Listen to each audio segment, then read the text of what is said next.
we're back. We're live for the 2 o'clock block. I'm Jay Fidel here on ThinkTech. And we're talking today about energy in America, but it's really much more than energy in America. It's about Wärtsilä and also Ascend Analytics and talking about energy in Hawaii, but they come from national, in fact, global perspectives. And we have for this discussion, Jussi Heikkinen, Gary Dorris, and John Robbins. And let's see, I want to be sure I get the guy who is with analytics, and that would be Gary.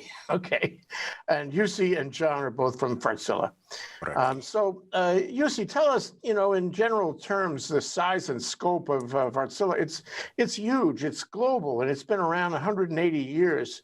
And although people in Hawaii may not have heard much of it, it is an enormous company doing enormous things. And in my perception anyway, it is moving fast to deal with global development. Yeah. Yeah, Wärtsilä is, like you said, over 180 years old Finnish company originally, and during the last century, Wärtsilä was very strong in shipbuilding, in engines for ships, and since I would say the 1980s, also grew very strongly into the power plant business. So at that time, of course, it was quite a lot of business with, I would say, applying the marine engines to the power business, burning heavy fuel, burning gas, etc. Wärtsilä is about $5 billion $5 billion size company, global, really, like you said, Jay. In the marine business, I would say 1/3 of the ships that you see when you go out there, they are surely having Wärtsilä engines on board. And in the power business, we've done close to 75,000 megawatts of power plants around the world. And recently, we have really developed not only products, but also the vision of the company. For example, on the energy business side, we are really having the vision today that we want to lead the world to a decarbonized future. And that may sound funny because we have been selling power plants all through the years that burn gas and even oils. But we know that in the future, we have to develop along with the societies and learn to use those fuels that are available. We are also doing battery storage today, etc. Those things that we think will be needed in the future. Yeah, a moment about Finland, it was 6 or 8 months ago, we had some of the city officials from Helsinki on the show. They were really impressive, and they have a thing in Helsinki called Cities as a Service, CAAS.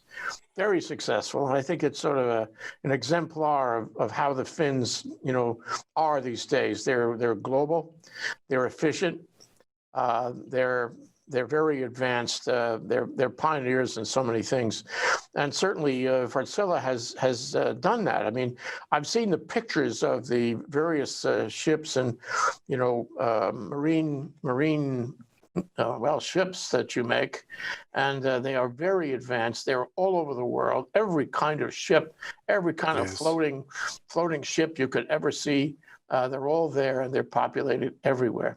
And from this kind of marine platform, you have decided to go into renewables with a vengeance. You are really tackling that. How long ago did that happen? And it sounds like it was a bit of a pivot, but a major pivot by a major corporation, indicating a major direction by global companies. Can you talk about the decision and how it's been implemented? Yeah, let's say that I would say it started about 15 years ago already, when we saw quite a lot of wind power being built in places like Denmark and Germany in Europe. And we saw how certain challenges emerged then when you started to have enough of wind power in the power systems. And gradually, we started to see that the power systems need to change when you add more and more renewables to those. When you add solar and wind, actually the generation will depend on the weather. So when the sun is shining, you get power, but in the night you don't get solar power. And the wind conditions, they also depend on the weather.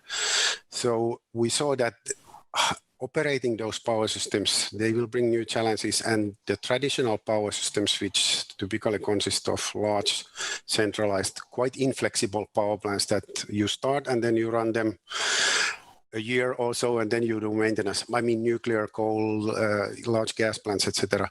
Those were not a good fit when you start to have more and more solar and wind power in the system. So a few years ago, we decided really that we changed the vision of the company, like I said, and we have worked now already for 10 years in modeling power systems using really top softwares in a scientific way to understand what would be the optimal way to decarbonize the power system. So this is really a strength of Wärtsilä, that even though we are an OEM of engines and power plants and ship engines and storage, we are also extremely interested in understanding the future and modeling the future. And we hope, of course, that by doing that, we would be able to bring forward such technologies, services, softwares, things that will be needed in the future, and then maintain our good position in the business.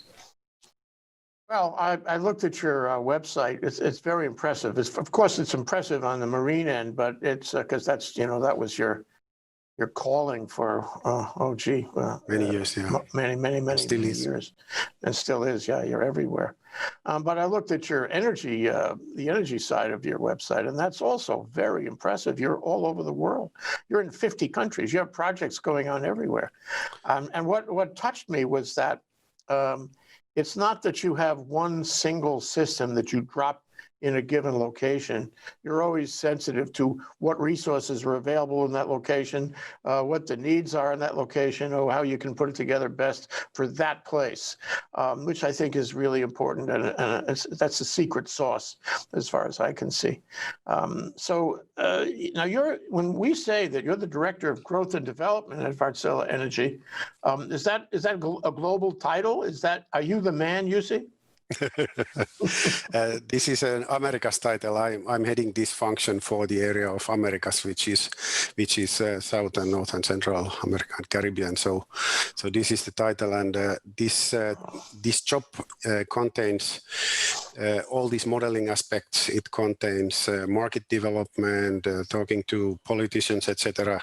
It contains the project development activities in the front line and marketing things. So it is more or less everything that takes place before we start actually selling things. So this is a kind of peeking into the future and talking to people about the future very much, and this kind of stuff. It certainly is, not only in the United States, but elsewhere. I mean, I saw your initiative in Europe. Well, it's really everywhere, but Europe has a green energy program. The EU, that's impressive. We talk about that in the U.S., but I'm not sure we can say we have a national green energy program just yet. So, John Robbins, you are a business development manager at Wärtsilä Energy. Do you know Jussi? Do you get to see him and talk to him once in a while? Not as much lately, but I live on the West Coast. Jussi is in Texas. So we don't cross paths very often, but we do talk from time to time, and we see each other a lot on emails, as I'm sure a lot of people do these days. Does the name Georgetown mean anything to you? Georgetown, Texas. What happened there? Well, I was thinking of Georgetown in Washington, D.C. when you said that. Okay. So I'm afraid I don't know what happened in Georgetown, Texas. Okay. Well, tell me what's going on your plate. So I'm in the power sector, not the shipping side of our business, but what I do most of my time is work with utilities, work with industrials, talking about the technologies that we have, both on the engine side of our business as well as the storage side of our business. And more and more these days, as Jussi mentioned, we're talking to people who want to maximize the amount of renewables that they are using, whether that be solar or wind, and are trying to find a way to make sure their power systems are reliable. And that's really where our technologies come in, because they really enable both solar and wind to be utilized more widely and adopted in much greater quantities on the grid. And both of our engine technology as well as our storage technology are both enablers of renewables. And so, it's been pretty exciting, especially for me, somebody who's very much a forward thinker in terms of where I want the future to go and how I want the power industry to look. So for me, it's been a real pleasure to work with a technology company that's on the cutting edge of helping the whole grid, both in the United States and around the world, modernize and find a way to become much greener and also much more reliable. And you wouldn't think a company that's been around for 180 years would be on the cutting edge like that. With technology in our internal combustion engine technology has been around for years, but it's extremely well suited for this entire renewables movement. So it's pretty interesting. Now, one of the videos that are on your site, on the Wärtsilä site, about energy systems, shows 3 parts. One is a solar field. 2 is a storage facility connected to the solar field. And the 3rd is an engine, which I found very interesting because that supports the system, even if there's no sunlight at the moment, and even if the batteries are depleted. Now the engine kicks in, and the engine runs on biofuel or a combination of renewable fuels. It's very interesting. Has that system been deployed in the U.S.? It has. It's becoming more and more commonplace. We're working with utilities in multiple states that are deploying exactly what you described, and there's even one very close to your home on Oahu, which I'm sure you know about, which was the first Wärtsilä plant built in Hawaii in over 20 years when it was announced. Back in 2016, we commissioned the project at Schofield Army Barracks, which is owned and operated by Hawaiian Electric.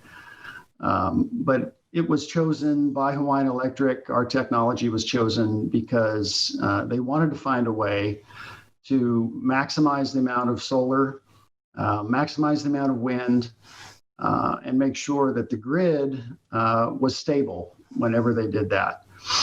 And they decided the technology that we offer was best suited for that purpose. And ever since 2016, there's been a 50 megawatt plant sitting at a Schofield Army Barracks. Many people don't know about it. It doesn't run frequently, but it's there as a backup, just in case it's needed, just in case the grid has an issue. Or if the sun suddenly drops when they didn't expect it to, or the wind stops blowing when they didn't expect it to, and there's an immediate need for power, and the grid needs that resource to kick in, and that's what it's there for. So that's one example. Hey, Gary, let's turn to you, Gary, just for a minute. Have you been involved in the Schofield project? I take it that wherever these facilities are being built by Wärtsilä, there's a need for programming and grid integration and analytics. That's what you do. And tell me, what is it exactly, and what is the scope, and whether you have any contact with the Schofield project? Certainly in context of the Schofield project, Ascend is a 50-plus energy analytics company, and what we do is provide the analytic insight to support decision analysis, particularly as companies go towards this transition of higher and higher renewables. In the case of Hawaii, my company was one of the analytic firms Hawaii Electric reached out to lead the integration effort towards 100% renewables in the resource plan. And the Schofield project was part of that plan and was evaluated in great detail. Is it fair to say that in any significant project, when you have this kind of multi-mode system, as we have described, and as exists on Schofield, you're going to need this kind of technology, the integration and analytical technology? In order to understand how to integrate all these renewables and have a reliable grid, you need to have an analytic lens, and that lens needs to be much more powerful and in terms of how it looks into the future. And so your, old 35 millimeter lens needs to be replaced with a 300 millimeter lens, so you get the depth of field that you need to understand the intermittency and dynamics induced by all this wind and solar you're bringing on. And we run the system, and as was mentioned, the Schofield project really serves as backup and to integrate under extreme conditions where you simply can't charge batteries because it's not sunny enough and the wind isn't blowing. And you can't, make the island all batteries. That won't work either, economically or aesthetically. So you end up using a little bit of renewable fuels down the road. Today, it's existing conventional fuels in these in the Schofield project. And it's a perfect resource to address that gap in the very infrequent periods that they occur where you need to firm up the grid because there just isn't enough natural resources to produce the energy. Well, at the end of the day, you're going to make it more sustainable and more efficient. That's what it's about. Are you doing projects all over the country? Where are you working? All the world, actually. Projects. And everybody's getting on with this bandwagon of let's go in renewables because the economics make sense and thermal generation its days are very limited.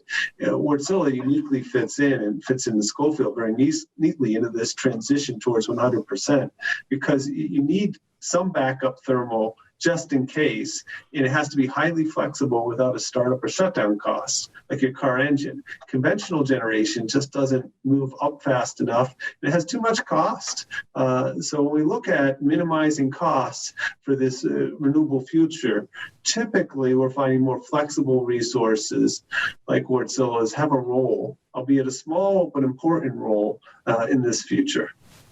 Yeah. So, Jussi, let's look at this in the larger context. The Schofield plant it's a backup plant, and yes, we have covered it, John. We have covered it here on ThinkTech. We've had shows with some of the people involved, including Hawaiian Electric, about that project. Some a year ago, maybe. And I was very impressed with it, but where does it fit in the larger picture for Wärtsilä's entry into the U.S. market, and its contribution to renewables in the U.S. market? It is a perfect fit to that. Not only to the US, but the role of the plant is exactly what we see that will be the role of flexible generation in the transition. And even after the transition, you need this component in the power system to ensure security of supply.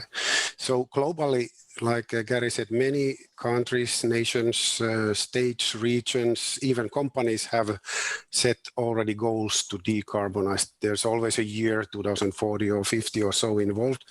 And today, they are then figuring out how to get there. And we can see that in this path, you keep adding renewables and you want to use less and less fossil fuels on the way, because that's where the carbon is coming from. And then during, let's say, a sunny day in California, maybe you have heard of the duck curve that is there, you would need to switch off power plants because there is enough solar energy for the system. But if you have these inflexible plants, large plants, you cannot switch them off for an hour or two. So you keep burning fossil fuels while you would otherwise have enough renewable clean energy. And that's the role of the flexibility during the transition, to switch off immediately when you don't need to burn fossil fuels and come back when you need more energy to the system.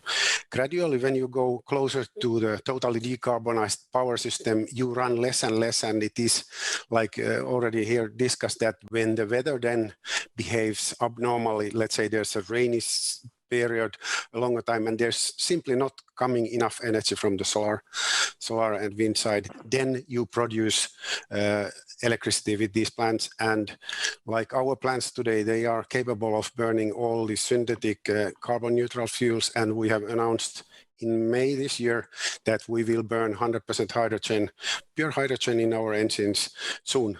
So we are working on that now in the laboratory conditions, and I think hydrogen will also have a role in the power systems in the future. So thermal plants, they used to burn fossil fuels. People think the plants have to go, but these plants can burn also fuels that do not produce any new carbon on the atmosphere. So then they basically have a new birth in a way. So is Wärtsilä converting old fossil plants into plants that use more renewable type liquid fuels? We can use both liquid and gaseous fuels, and we can convert, yes. Yes. Well, that would save a lot of money around the country for all these places that really cannot afford to, just demolish the old plants and build everything new. But one of the things that interests me, and John mentioned it, is that this is a backup plant here in Schofield. It is not an online plant. It's you call upon it when you need it. But query, let's assume for a moment that we get real serious and we don't want to use the primary source, which is oil here for that area. And we want to populate the grid only with this kind of plant that you built in Schofield. So will this work as a primary source, or does it have to be adapted to become a primary source? No, it would surely work as a primary source. I think it is a question of cost. You can operate these plants as baseload plants or as a balancing plants for the renewables. So definitely it would work in both roles. It's up. The decision is to be made by you guys, then what you prefer. I think solar power today is very cost efficient. So we should use it wherever you just have the physical location where you can put those panels, and it makes a lot of sense. And when battery storage is, there's a strong learning curve still for the next 10 years at least on the cost of those storage plants. So I think it makes a lot of sense to overbuild the solar and build storage and shift that daily excess production for the next night. So this way you get a totally clean system, and then it is only to have a backup system for those weather conditions when you have cloud cover or you have some other reason, like some countries have something like winter, where I come from, at least originally, and Denver as well, as I saw earlier. So of course you have solar cells, you have battery cells, and you have this engine that will burn any number of different kinds of fuels and mixtures of fuels. Do you make the solar cells? Does Wärtsilä make this battery storage cells? Does it make the engine? Or if not, where does it get these things from?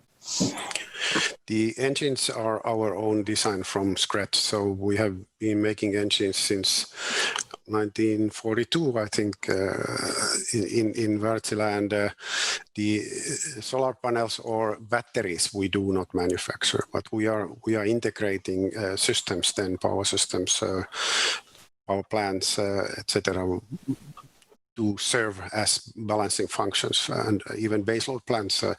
In Africa, we have had for many years in the sub-Saharan Africa a market share of 80% of all power plants. So there's a lot of Wärtsilä plants. You mentioned 50 countries.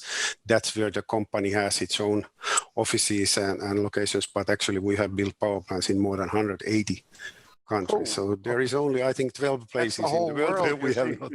Antarctica is one. Antarctica is one where we have not. One other question I want to ask you is that okay, these engines, for example, just to take an example, are built in Finland, and I guess they're going to have real quality steel and real quality engineering. But query, they're metric. And I know that the Army at Schofield would be very interested in resilience and sustainability.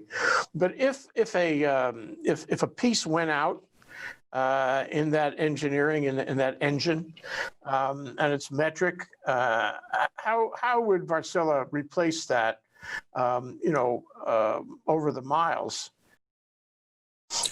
the engine is metric, yes, but we have 4,000 megawatts of these engines running here in the US only, and we have spare parts available in several locations over here. So parts are available with immediate notice. So yeah, okay, metric or inches or whatever you like. Yeah. yeah. Well, I mean, I'm sure that the Army, this is a good project. It's a demonstration project, isn't it? Because the Army is going to be very interested in sustainability and reliability and security and all that. And they were happy with it. Hawaiian Electric obviously was happy with it. And I think it's had very good press here, as a matter of fact. But query, John, what's next in the pipeline? Do you know? Can you talk about other projects that are contemplated around the country? Can you talk about other projects that are contemplated in Hawaii? Yeah, well, there's one I think that's quite interesting that's not too far from Hawaii, not in Hawaii, but it's in Southern California. It's a utility that, like many in progressive areas, want to reach 100% renewables as soon as they can. But they also have a duty and a responsibility to make sure the grid is reliable. So they had a very old plant built in the 1950s, which was extremely unreliable. They've known for years it had to be replaced. And they recently decided to replace it with a power plant comprised of battery storage and Wärtsilä engines to back up the battery storage, as well as all the solar power and wind coming off the grid from all over the state of California and the rest of the Western US. So it's another example, a newer example than Schofield is, of a utility that wants to get to 100% renewables, but in this case is in a very densely populated, one of the largest cities in the world, Los Angeles, and has a lot of constraints in terms of space, in terms of people they have to serve and make sure they're not only green, but they're also very reliable. So that's a pretty exciting project that we're working on right now. Gary Dorris was also involved in that as a consultant to the utility there. It's the city of Glendale, California, near Hollywood. So that one has been pretty fun to work on lately. Gary, one thing we talked about, reliability and security and all that. And of course, in a world of computers, you are the computer. You are the integrator. You are the computer that connects it all up, makes it happen. And you're, in that sense, you're the one who has to worry about hacking from far away. I'm sure, for example, you could and do have, computer internet control on these projects in some way to make sure they're functioning properly. So query, how secure are they? Should we have any concern about, nefarious activities on the integration? Well, my company's actually more involved in the decision analysis of what to build and when as they transition to these higher renewable standards. We are involved in operations as well, but in a different facet. Security is a big thing, though, for the grid, and it's something that electric utilities and system integrators and controllers are investing heavily in, and everybody has to be very vigilant about this.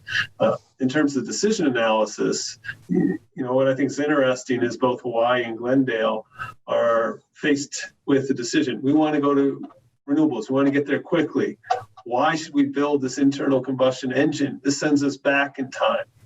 And it's not the case at all. It's a matter of efficiency and capital allocation to most economically improve the environment and reach these objectives. And Jussi said it earlier, the price of storage is declining precipitously, and we're learning a lot. It's not a mature technology like an internal combustion engine. If an internal combustion engine can burn renewable fuels, frankly, that are created from the excess renewables when the sun's at its zenith angle, that's clean. It's a good use of that extra energy. You can't consume all the energy in batteries. Sometimes it's just too much. And so that's a way of taking advantage of the surplus and making clean fuels, and then using these highly flexible internal combustion engines to use them when you absolutely need them and the batteries aren't charged. And so when Hawaii was facing the choice of what do we do, their first choice was we need some flexible internal combustion engines as backup to integrate all these renewables. Glendale's in the same spot. And it's really interesting to see how much more economic this is than any other choice. And we looked at this in a dollars per ton basis for carbon abatement. And it turns out it's a couple orders of magnitude less expensive than any other solution. So it really makes sense. And if a municipality like Glendale or a private entity is interested in doing the right thing for the ratepayers and society, sometimes the choice, like these Wärtsilä engines, is the right one, even though it might sound like they're not headed down the road of green. That's actually not the case. Yeah. Jussi, we only have a few minutes left, and I wanted to just talk to you about, the vision. It seems to me that Wärtsilä is in this all the way. It has committed to do clean energy, 100% renewable energy, not only, in the United States, but all over the world. And if you look at the various parts of its website, you are impressed with the dedication that the company has to making a better world, a world without greenhouse gases and carbon. It's very impressive. But I just wonder if you could talk about the future of Wärtsilä in the United States. What do you plan? What do you expect will happen? I know it's a lot of variables at play, but what do you expect will happen in the next 5-10 years in terms of Wärtsilä's participation in our new Green Deal? I think that's a really good question. Let me first say that as part of the vision that you mentioned first and that I spoke about earlier, we are part of a community called Path to 100. So if you go to the website path200.org, you can see there those activities that are done there. That's a kind of community where there's passionate people who want to help the world go faster towards the green future. So you asked about the US. I think it's a really good question. We see a lot of states already having set the target, RPS, so and so by year, so and so. And there's always a 100% or so number connected to a certain year in the future. We see quite a lot of utility companies, especially during the last year, large companies have come out with a target of their own to decarbonize their portfolios. And we can see clearly that this is the time when guys like Gary are needed a lot because there's a lot of planning going on. I sometimes use the comparison that, remember when JFK said that I want to take a man to the moon and bring him back alive during this decade. You needed some science to get them there and get them back as well. And I think this is what is going on right now. We are learning how to do it. And over the next 5 years, I think many people will learn how to do it. Right now, it is still quite blurry, I would say, because these targets have been set very recently.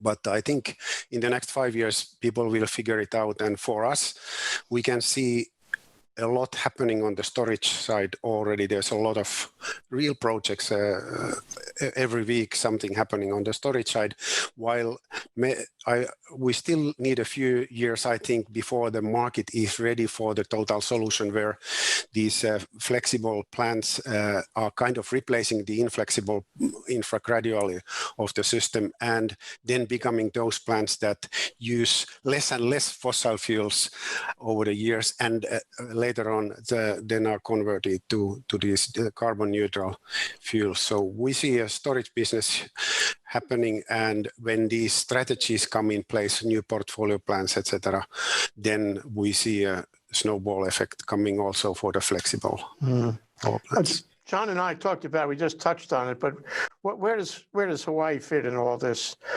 Do you see Hawaii as a special place for green energy?